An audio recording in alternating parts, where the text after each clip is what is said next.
नमस्कार दोस्तों, आप सभी का स्वागत है हमारे चैनल हमारी संस्कृति में। आज हम बात करेंगे सफला एकादशी व्रत की महिमा और उसकी अद्भुत कथा की। यह पवित्र व्रत मार्गशीर्ष माह के कृष्ण पक्ष की एकादशी तिथि को आता है। ऐसा माना जाता है कि इस व्रत को करने से साधक को सफलता, सुख और मोक्ष की प्राप्ति होती है।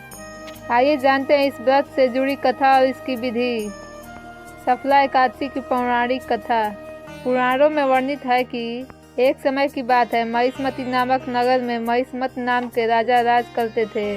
उनके 4 पुत्र थे, जिसमें ज्येष्ठ पुत्र लुम्बक अत्यंत ही पापी और दुष्ट प्रवृत्ति का था। वह चोरी, लूटपाट और झूठ बोलने में लिप्त रहता था।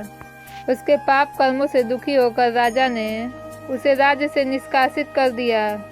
लुम्बक अब जंगल में रहने लगा, लेकिन उसकी बुरी आदतें नहीं बदली। वह दिन रात पाप कर्मों में लिप्त रहता और देवताओं का अपमान करता रहता। लेकिन भाग्यवश एक दिन ऐसा दिन आया जब मार्गशीर्ष मास की एकादशी उसके जीवन को बदलने वाला था। लुम्बक जंगल में भूखा प्यासा था और उसने उस दिन किसी भी प्रकार का अन्न ग्रहण नहीं किया। यह अनजाने में ही सफला एकादशी का व्रत बन गया। रात में ठंड से ठिठुरते हुए उसने एक पीपल के वृक्ष के नीचे शरण लिया। सुबह उठते ही उसने पीपल के पेड़ के नीचे रखे फल को भगवान विष्णु को अर्पित कर दिया। उसकी इस अनजाने भक्ति से भगवान विष्णु प्रसन्न हो गए। उन्होंने उसे दर्शन दिया और उसके सारे पापों को क्षमा कर दिया। भगवान विष्णु ने उसे अपने शरण में आने का आशीर्वाद दिया। इस प्रकार लुम्बक का जीवन बदल गया और वह धर्म और सत्य के मार्ग पर चल पड़ा। इस कथा से हमें यह शिक्षा मिलती है कि भगवान अपने भक्तों की सच्चे भाव को देखते हैं, ना कि उसके बाहरी कर्मों को।